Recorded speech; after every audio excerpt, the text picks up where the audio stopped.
All right, so the second topic is the one that's likely to win, and it's related to the first topic because missile defense systems are obviously designed to protect against missiles, and as I'll discuss, missile defense systems can actually encourage the development of missiles because other countries want to overwhelm missile defense. So what's actually included in this first lecture is kind of some general overview information about, is Korean missile proliferation and nuclearization desirable?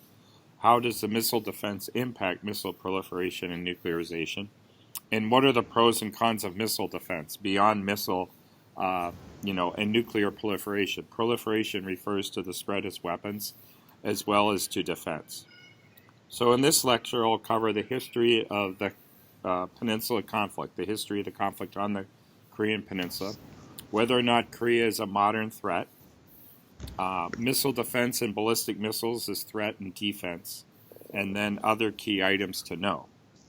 So as you may know, all right, there's a conflict on the Korean Peninsula. The Korean Peninsula, is now divided by North and South Korea, which are two different countries. In North Korea, all right, you can see that the capital is Pyongyang, and then in South Korea, the capital is Seoul. You can see that neither of the countries are very big, and that's very important. We'll talk about a couple things to look at in this map. One is look how close Seoul is to North Korea. Most people live in Korea live in Seoul. Millions of people live in Seoul. So if North Korea can attack South Korea, they can, really kind of kill a lot of people. The second thing is look how close North Korea is to China.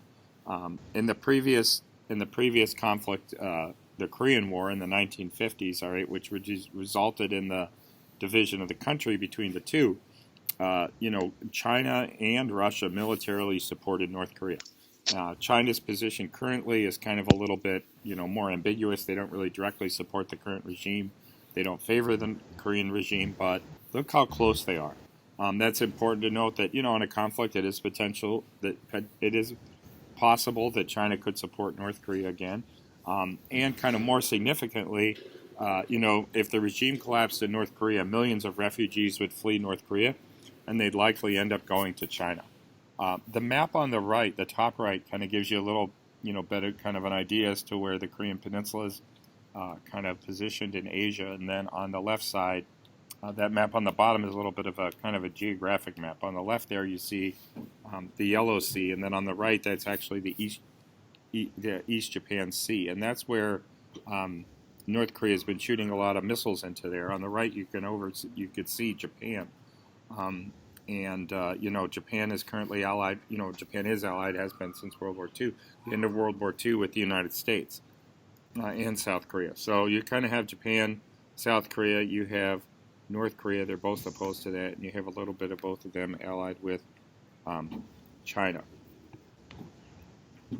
The history I kind of mentioned briefly, but just to clarify, and you may be, familiar with this, so I'll kind of move through it kind of quickly. Until the end of World War II, Korea was a single political entity, right? It was just one country. And then in 1948, after World War II, it split into two countries, the North and the South. And they went to war in the 50s. But they remained split together. Now, neither country has accepted the border between the North and South Korea. North and South Korea, as you may know, are still technically at war. And as I mentioned, North Korea invaded South Korea in 1950, first backed by Russia and China. And there was a pretty massive war in Korea when that happened. The UN and the U.S. kind of fought off the North Korean attack on the South, but part of the way they won was through a very massive and extensive bombing campaign. Now, obviously, North Korea started this conflict, so maybe they deserved the bombing campaign, but obviously this killed a lot of people in North Korea, and it's kind of a site of, it's a kind of issue of remaining animosity today between the two countries. So what you actually have is an armistice agreement, not a peace agreement, because the war technically is not over. The countries are still at war, they just have an armistice agreement, and that armistice agreement is at the 38th parallel where the countries divide.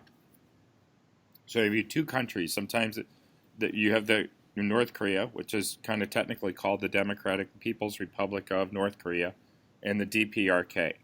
You also have the Republic of Korea, ROK. Now, the I just kind of put this next slide in because I actually had a chance to visit the demilitarized zone, the DMZ, which is the 38th parallel. That just refers to an area where there is kind of it's a small area, but where it's kind of like a buffer between the north and the south. And inside that, the picture of the building on the right where the soldier is standing, that's where the actual armistice agreement was signed. And that is literally right on the border between the two. So if you walk to kind of one of the other sides of that place, you're walking to North Korea, or you can stay on the south. And the bottom left, that's me, just kind of like the pictures being taken. That building immediately behind me on the other side of those blue houses is North Korea. And on the right there, you can kind of see the North Korean soldier. So it's a very kind of tense area. At that time, it was open to tourists. I don't know if there's still tourism allowed now because there's, obviously even more tension than when I visited. But that kind of shows you the area. This next slide is just two pictures, and I'll talk. It kind of shows you, like on the tour bus, right? It says mine. That's a landmine. There's a lot of landmines between the north and the south. It shows you how militarized it is. And this tunnel is significant because it's called the third tunnel. North Korea has dug a lot of tunnels underground under the border into South Korea. And it's generally considered that if a war breaks out, then the North will kind of quickly move into the south through these tunnels, and that there are other tunnels that have not been discovered yet. And talk about that a little bit more later. So the history, just to kind of quickly review, China and Russia supported the DPRK. They don't really support them as much now, but there is still some support, and the U.S. and its allies have supported South Korea. Technically, the two countries are still at war. And there is kind of a major difference between the countries. South Korea is relatively an economically developed country. It's an emerging economy. Seoul's a huge city. They have Samsung, other electronics, industries. And it's a democratic country. North Korea, despite being called the Democratic Republic of North Korea, is not a developed country. It's a totalitarian country. It's an underdeveloped country. There's a lot of poverty. One thing you could see when they visit, once you get up close to the North Korean border, that all the trees are cut down. The reason that's the case is because the trees are cut down because they use those for fuel. So now let's kind of look at that. Kind of provides some kind of overall context for the situation, for what's going on, what has developed. But let's look at the current history, especially that's relevant to the topic. So North Korea has a number of missiles. They first started developing what are called short-range missiles. They have a 500-kilometer range Scud-C. It goes 500 to 700 kilometers. That's important because technically, when we talk more about missile defense, a short-range missile is kind of something that a missile defense system that has capabilities against short-range missiles are looking at things that have ranges of 300 to 500 kilometers, and that means in the total distance they travel. They also have medium and intermediate range arsenal. North Korea has a 1,300-kilometer range missile known as the Nodong. Okay, and they've also developed 1,800-kilometer range missiles that have been flight tested. They also have anti-ship cruise missiles that they developed, and they have tested a solid fuel rocket motor and a sea-launched ballistic missile. It's also capable of traveling 500 kilometers. This one landed in Japan's air defense identification zone. And, they're kind of also threatening and suggest that they may have developed an intercontinental ballistic missile.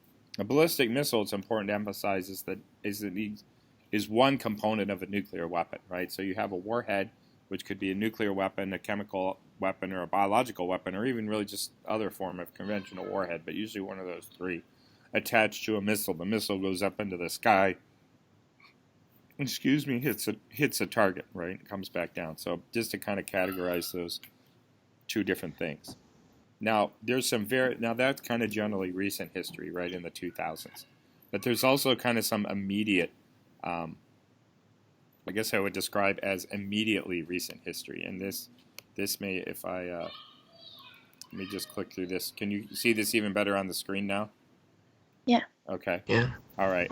So you have and I don't want to go through all these dates because you can obviously read, but I want to highlight a few things. All right. On January 1st, 2017, North Korean leader Kim Jong-un threatened immediate intercontinental ballistic missile threats to the United States. Right. So this is the first time, as they mentioned, they say they have developed an intercontinental ballistic missile system.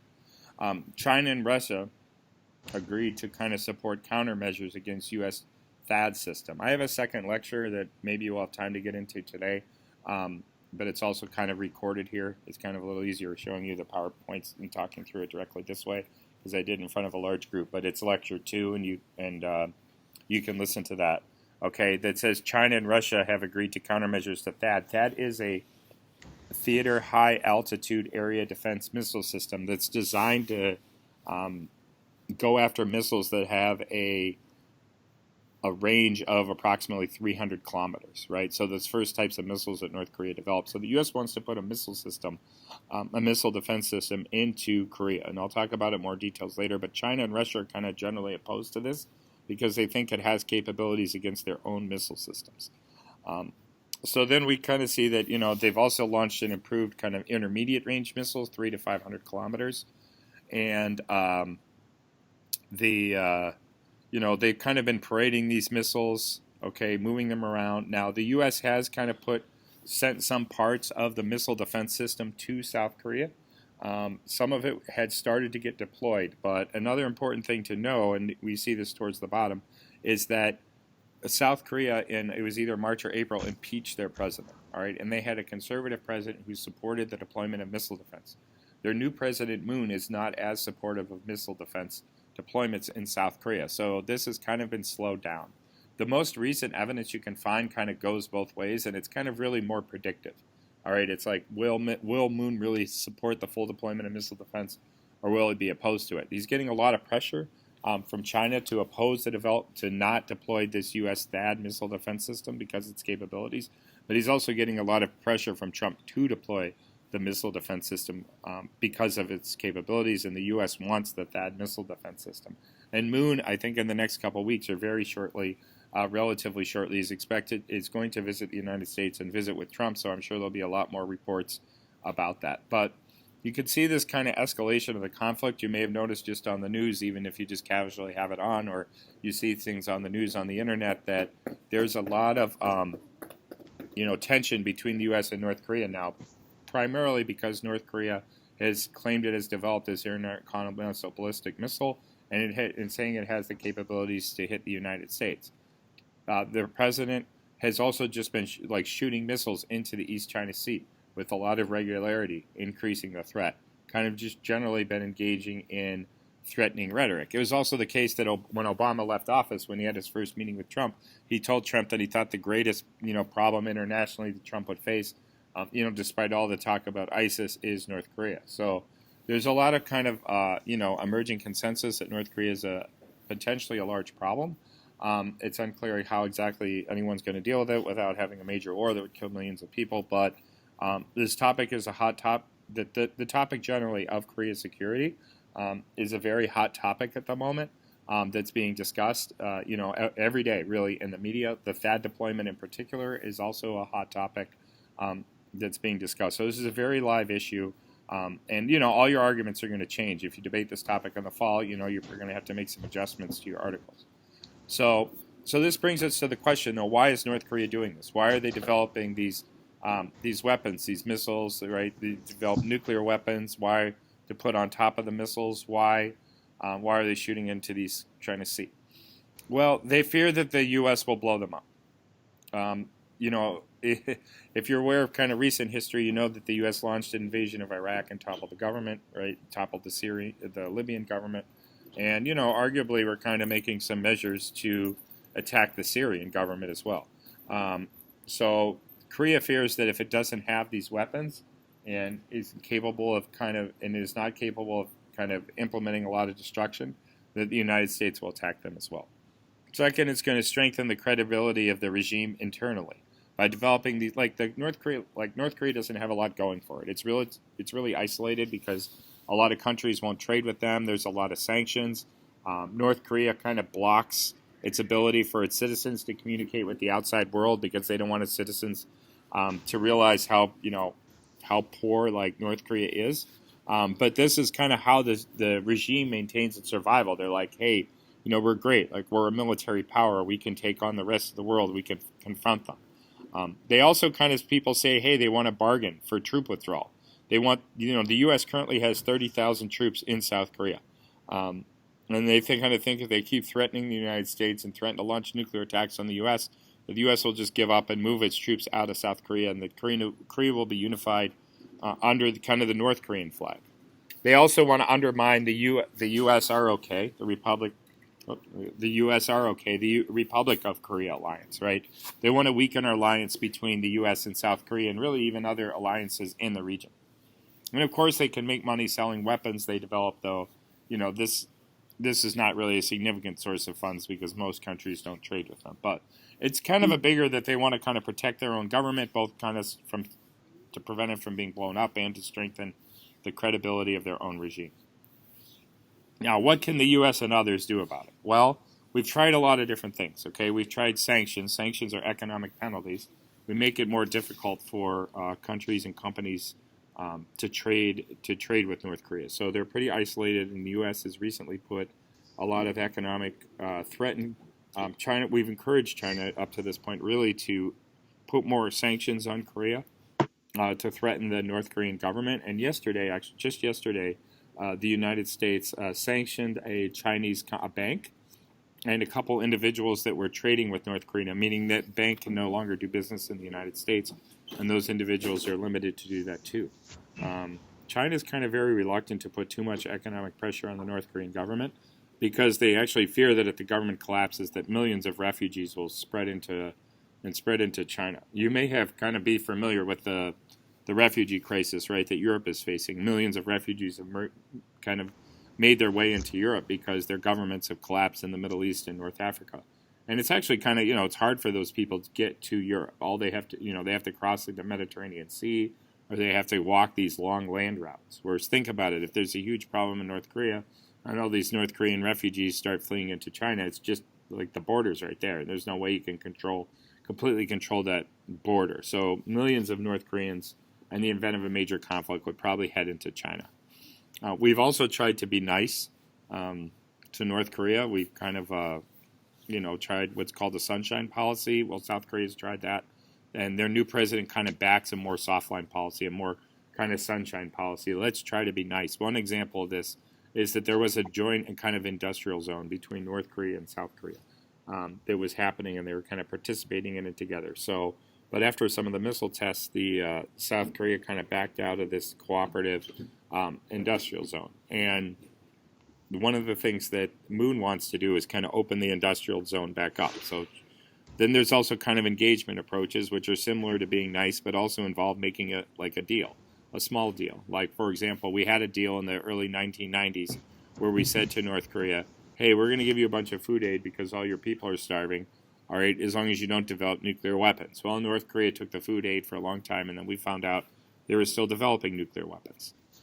We can get China to pressure North Korea, but as I said, they're only going to pressure them so hard because they fear the collapse of the regime. China also has some economic interest in North Korea, though they're probably not vital to them, but they do have some, and that's kind of difficult.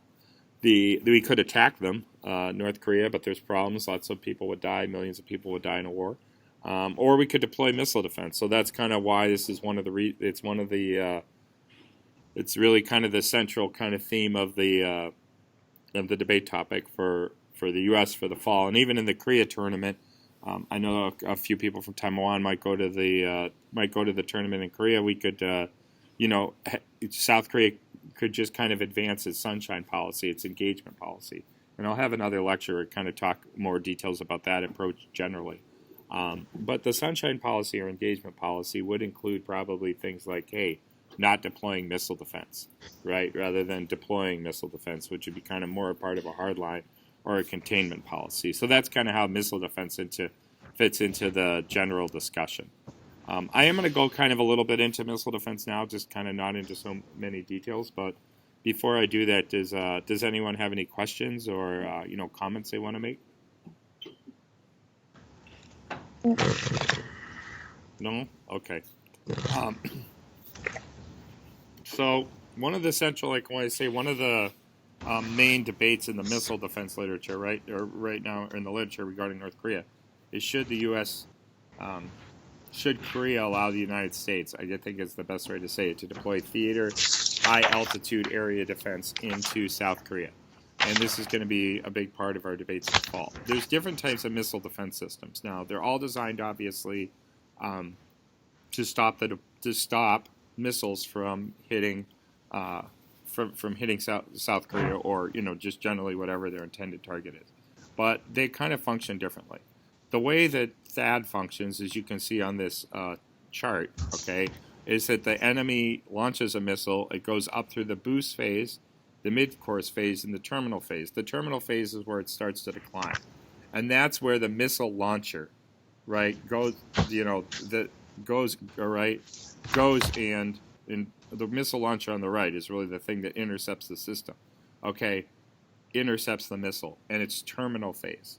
There are a few things important here to understand. The one is that theater high altitude area defense intercepts kind of missiles at high altitudes when they first start coming down. They don't intercept it at low altitudes. So other types of missile defenses are designed to do that.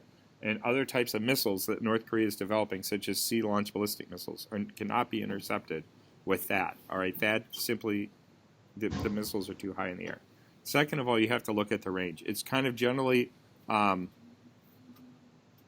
focused on intercepting missiles after they're in the air at about 300, which is a short-term, a short-range missile. It's a 300 kilometers to 500 kilometers. 500 kilometers is a medium-range missile. All right, it doesn't intercept things that are kind of launched at shorter ranges, and this will become important later because, as you know as you saw on the maps, okay, Seoul is only about 30 miles from North Korea. So if North Korea attacks Seoul, it's not going to be with missiles that have a range of 300 kilometers, right? Those are going to fly like way over Seoul. And since those missiles are designed to go higher in the air, you can't really just launch them, from southern North Korea, all right, into Seoul. North Korea would shoot these types of missiles that could be intercepted by THAAD. They'd be kind of more designed to attack kind of southern areas of South Korea. So a few things about THAAD. One, there's a big debate about THAAD, as I kind of just mentioned. It's very easy to do research on this. Second, the resolution doesn't specify, all right, itself whether it's a U.S. missile defense system. You don't have to just debate about THAAD. You can debate about other types of missile defense systems. THAAD's the most controversial because the system also has capabilities against Chinese ballistic missiles and some against Russia's ballistic missiles as well. And that there are many kind of just different types of missile defense systems. There's civil defense, naval protection. There's regional and strategic. Also, the resolution just says in South Korea's best interest. It doesn't really kind of define what it means for those missiles to kind of be in South Korea's best interest, whether those interests are security oriented, they want to defend themselves from North Korea or South Korea, or maybe China, whether their interests are economic, trade. One thing that's happened with the deployment of missile defense, one problem that's arisen is that these missiles that North Korea is China has reduced trade with South Korea, right? So maybe deploying a missile defense is in their best interest for security reasons. It's going to increase the security of the country, but it's going to undermine their economic interests because China is going to become more of a threat.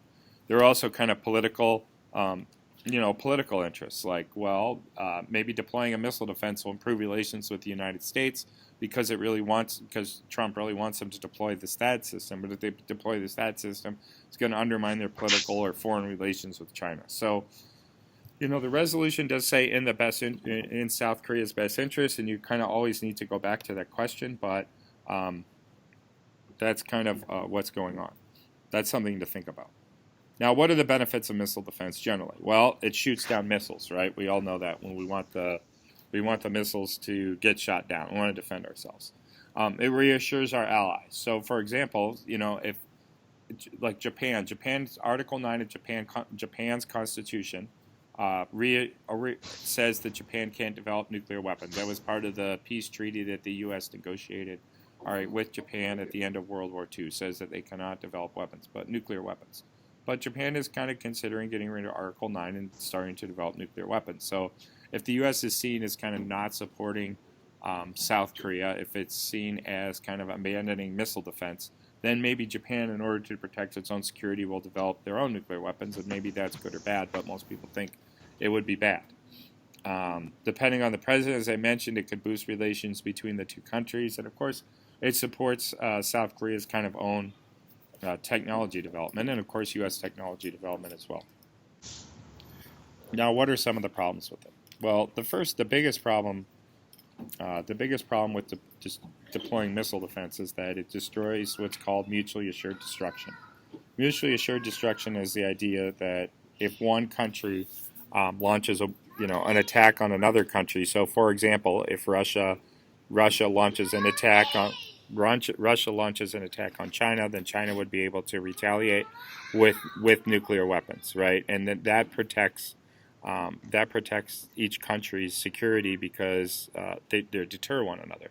Well, think of it this way: if one country has missile defense, like if the United States has missile defense, and the United States attacks China with nuclear weapons, right? China can't really effectively retaliate because why? Why wouldn't China be able to effectively retaliate?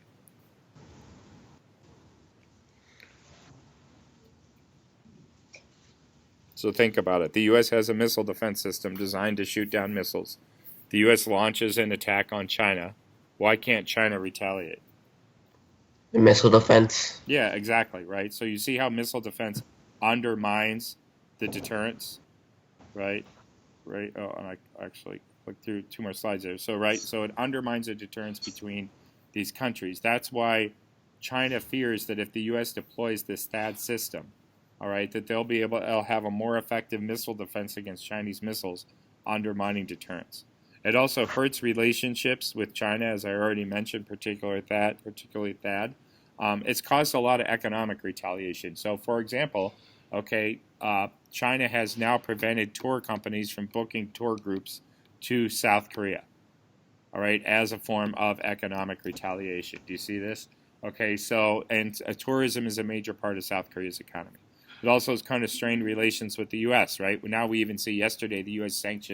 specifically sanctioning like 2 companies, but they kind of generally, this has also kind of undermined cooperations in other areas.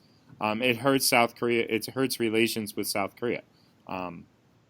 China-South Korea relations, as I mentioned. It caused political problems in South Korea. Not all members of the public support that deployment, so it's caused a lot of political opposition to the government, particularly in the South. And you could be looking at a situation where you're kind of actually going back to the Cold War. Do either of you know what the Cold War is? Or was, Yeah. I should say. What's the Cold War? The Cold War was when U.S. and Russia kept on building up nuclear missiles. Right. And didn't want to attack each other because they would just bomb each other. Right, but it was a kind of a period of really high hostilities, right? It lasted kind of mostly in the 70s and 80s, but kind of part of the 60s for a long period of time. So we could be kind of seeing the world kind of heading back towards those kind of old-fashioned alliances where you see Russia, China, North Korea blatantly kind of aligned with one another, and then you have the U.S., Japan, and like South Korea kind of blatantly aligned with one another, right? Cold War. Now, so that's kind of why missile defense is bad. Why is it bad for countries to nuclearize? Also referred to just proliferation. The word proliferation is just kind of a basic vocabulary word that means the spread of something, right? Like diseases can proliferate. And it's generally kind of in the context of this literature just kind of referred to as the spread of nuclear weapons. So why is nuclearization and proliferation, including others, chemical and biological proliferation, and then missile development bad? Well, there are a number of reasons. Countries have an incentive to engage in preventative warfare. Preventative warfare is you think, okay, this country is building up weapons. We need to launch a preventative attack. So if the U.S. attacked North Korea now, we may do so preventatively. We may say, hey, well, North Korea is going to get these weapons, and they're going to use them.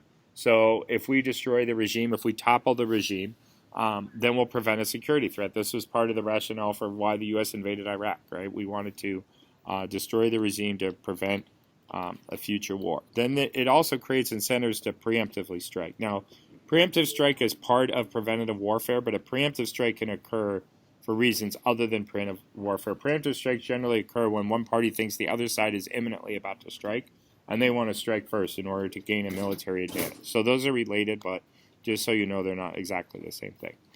There are also kind of greater risks of accidents occurring, that when countries develop these weapons, I mean, they can accidentally be shot off, they could accidentally be dropped. There's also can be a miscalculation, where you might perceive other country is attacking or is about to attack, or that it's in your best interest to attack, and you can miscalculate as to kind of the desirability of warfare or the need for warfare.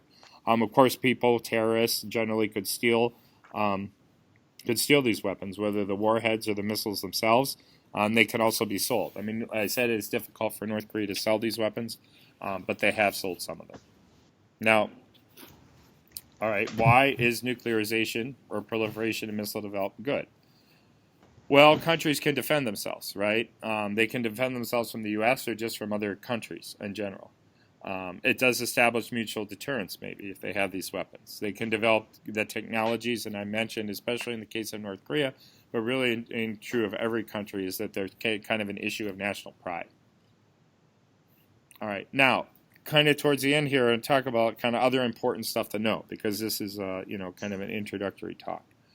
There are a few kind of key people and places, right? There's North Korea, the DPRK, right, which is the capital is Pyongyang. Kim Jong-un is their supreme leader. Sometimes I forget and call him the president, but he's really not a president. He's not elected in any way. This is part of a dynasty. He's the third leader of the dynasty. He's just in his 30s, and he's the supreme leader of North Korea. He's worshipped kind of like a deity or a god.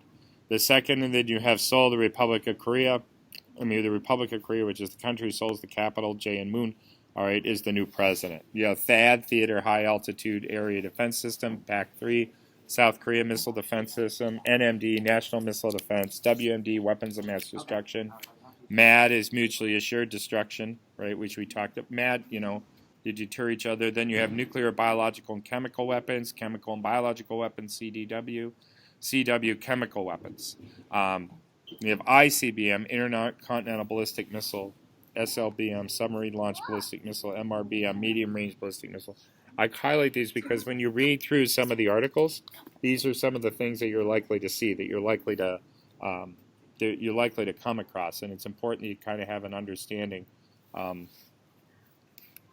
what these issues are. So that gives you kind of some overall background about the different issues kind of related to the topic. So now let's have a little bit of a I think maybe now it's kind of to kind of spend a little bit of a time like having kind of a little bit of discussion about let me just flip over to the other section here real